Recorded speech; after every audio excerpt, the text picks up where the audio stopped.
மாணவர்களுக்கு 4 ஆண்டு காலம் மடிக்கணினி வழங்காமல் இருந்த முதலமைச்சர் ஸ்டாலின் தோல்வி பயத்தால் தற்போது மடிக்கணினி வழங்குவதாக அதிமுக பொதுச் செயலாளர் எடப்பாடி பழனிசாமி விமர்சித்துள்ளார். கள்ளக்குறிச்சியில் உள்ள வாழவந்தான் குப்பத்தில் அதிமுக சார்பில் மகளிர் அணி எழுச்சி கூட்டம் நடைபெற்றது.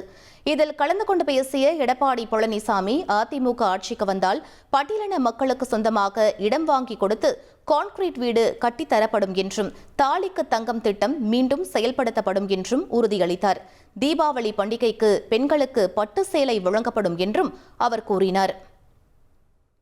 பெரும்பாலும் அரசு பள்ளியில் படிக்கின்ற மாணவர்கள் ஏழை குடும்பத்தைச் சேர்ந்தவர்கள், நடுத்தர குடும்பத்தைச் சேர்ந்தவர்கள், அவர்கள் 12,000 ரூபாய் செலவழித்து மடிக்கணினி வாங்க முடியாத சூழ்நிலையில் இருக்கின்ற அடித்தட்டிலே வாழ்கின்ற நம்முடைய குழந்தைகளுக்கு அறிவுபூர்வமான கல்வி கிடைக்க மடிக்கணினி திட்டத்தை கொண்டு வந்து தமிழகத்திலே 10 ஆண்டு காலத்தில் 52,35,000 மாணவ மாணவிகளுக்கு மடிக்கணினி கொடுத்து சாதனை படைத்த அரசாங்கம் சுமார் 7,300 கோடி ரூபாய் இதற்காக செலவழித்தோம்.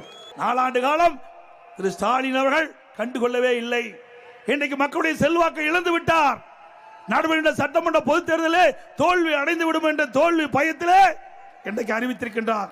கல்லூரியில் படிக்கின்ற மாணவர்களுக்கு லேப்டாப் கொடுப்பதாக அறிவித்து இன்றைய தினம் அவர் முதற்கட்டமாக அந்த திட்டத்தை அறிவித்து கொடுத்திருக்கின்றார் மாணவர்களுக்கு. 1,25,00,000 மனங்களை வென்ற தந்தி டிவி யூடியூப் சேனல். தவிர்க்க முடியாத தம்ப்நெயில்ஸ், கலக்கலான கான்டென்ட்ஸ். நீங்களும் இந்த குடும்பத்தில் இணைய இப்பவே சப்ஸ்கிரைப் பண்ணுங்க. அசுரபலம் கொண்ட எங்கள் டிஜிட்டல் கரங்களில் உங்கள் விளம்பரங்களை சேர்க்க வாட்ஸ்அப் பண்ணுங்க. 8939888378. Email advtthanditv@dttv.in.